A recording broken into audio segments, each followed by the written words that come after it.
Hi, നമ്മൾ ഇന്ന് discuss ചെയ്യാൻ പോകുന്ന ടോപ്പിക്കാണ് difference between molarity and molality. നമ്മൾ സാധാരണ കേൾക്കുന്ന രണ്ട് പ്രധാനപ്പെട്ട ടേംസ് ആണ് മൊളാരിറ്റി, മൊളാലിറ്റി. ഈ രണ്ട് ടേംസും നമ്മൾ കോൺസെൻട്രേഷനെ എക്സ്പ്രസ് ചെയ്യാൻ യൂസ് ചെയ്യുന്ന രണ്ട് ടേംസ് ആണ്. ഇനി എന്താണ് ഇവർ തമ്മിലുള്ള ഡിഫറൻസ്? മൊളാരിറ്റി എന്ന് പറഞ്ഞാൽ number of moles of solute by volume of solution in litre. അതായത് 1 ലിറ്റർ ഓഫ് സൊല്യൂഷനകത്ത് പ്രസന്റ് ആയിട്ടുള്ള total number of moles of solute. Okay, 1 litre സൊല്യൂഷനകത്ത് പ്രസന്റ് ആയിട്ടുള്ള number of moles of solute. സൊല്യൂട്ടിന്റെ മോളുകളുടെ എണ്ണത്തിനെയാണ് നമ്മൾ മൊളാരിറ്റി എന്ന് പറയുന്നത്. ഇനി എന്താണ് മൊളാലിറ്റി എന്ന് പറഞ്ഞാൽ?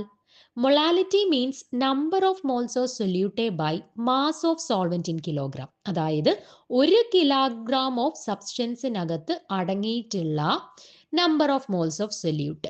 ഓക്കെ, അപ്പൊ ഡിഫറൻസ് ക്ലിയർ ആണല്ലോ. മൊളാരിറ്റി എന്ന് പറയുന്നത് നമ്മൾ വോളിയത്തിന്റെ ടേംസിലാണ് എക്സ്പ്രസ് ചെയ്യുന്നത്. ആൻഡ് മൊളാലിറ്റിയെ നമ്മൾ മാസിന്റെ ടേംസിലാണ് എക്സ്പ്രസ് ചെയ്യുന്നത്. ഓക്കെ, കൺസെപ്റ്റ് ക്ലിയർ ആയെന്ന് വിശ്വസിക്കുന്നു. Thank you.